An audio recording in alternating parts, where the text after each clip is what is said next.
fell short of the law, really, to be honest, insofar as I put out a couple of prawn traps, prawn pots, just down the local harbour, yeah. And a massive thank you to the people that had commented on it and told me, you know, the pots weren't right, this wasn't right, and the next one was right. And without that, I wouldn't have known. Ignorance is a bliss, it really is, but it's not in this case, because you could get a big fine, and I mean a big fine, and you don't want to be doing that.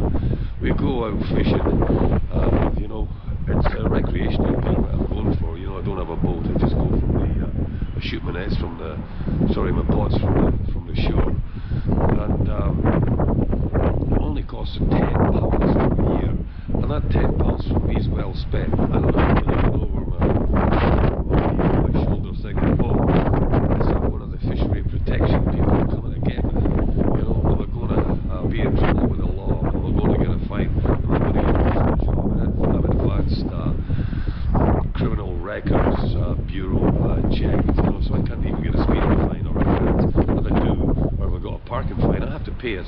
If I contest it, fair enough. But if I just blatantly refuse it, I could lose my job, I could lose my license, I won't be able to practice again in health. So yeah, so I'm about to put my application form in. The reason it came to be was I had a, you know, why I'm here on the platform, was a few of you had made comments, and rightly so, and it made me think. And there was one comment that asked me to go and check the inbox, and it was from a guy, a really, really nice guy. His name is Alberto Cavandelas. Alberto, massive shout out to you, man. Seriously, no joke. Gave me his mobile phone number and his email address. Initially I thought it was a wind-up, I really did, but then when I checked the email address against the IFCAs, yeah, he was the real deal. And so I left my number, he called me back, I was at work having a cup of tea, and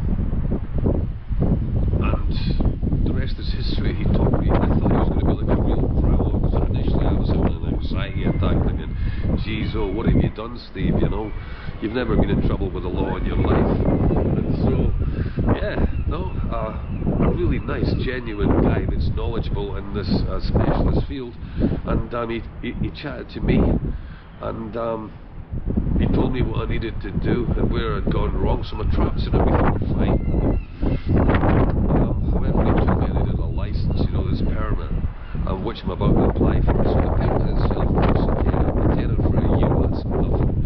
If you think how much we spend on bait and fishing rods and lines and all the rest of it, and braid and hooks, you name it.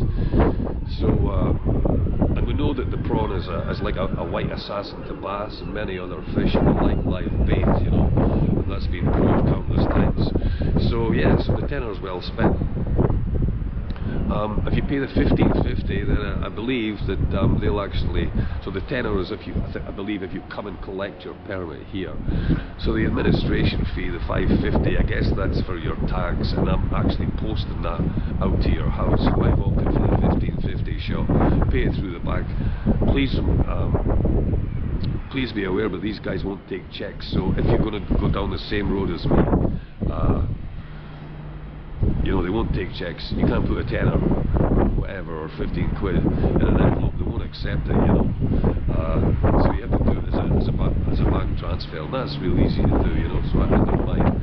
And yeah, so I'll wait in anticipation for my permit and my tax.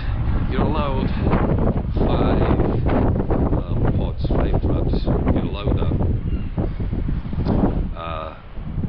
So I only use like 2, 3 maximum, and I don't always catch. But even, you know, when you're going prawning, it's amazing, because in the trap itself and what have you, you know, you get some real big prawns, you know, or the babies, I just let them go, you know. And when I shoot my traps, when I put them out, it's always at low tide, and I prefer darkness, you know, as opposed to daylight. So I put them out at night because prawns are nocturnal, and I go back at the following low tide, well, before it's low tide in fact, and collect them. And when I say collect them, you know, I empty them, and I actually take the traps in, so they're not left out, you know, for like 3 or 4 days on a stretch, you know.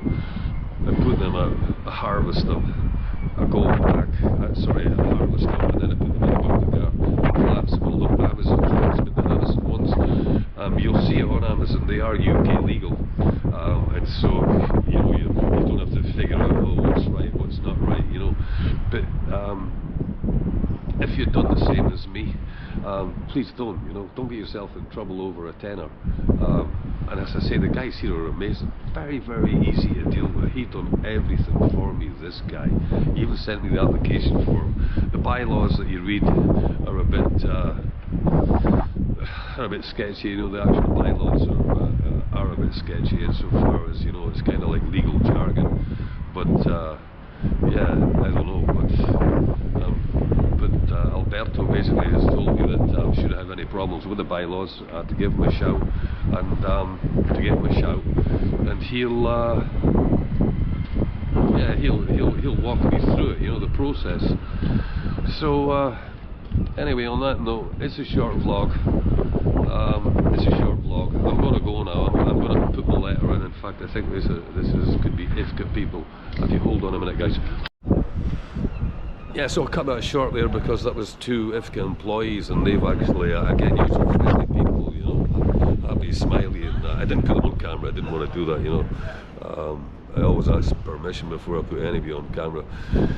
Anyway, I hope that's been of some help to you, but I'll post the IFCA website, the link on this video. But yeah, just keep yourself right, and fishing's all about enjoyment. So yeah, take it easy, and the next time we'll be putting the prawn traps out, but I have to wait on my permit and my tags. But yeah, what a great service. We'll see you in the next video. Take care, please subscribe, and I hope you got something out of this. Bye.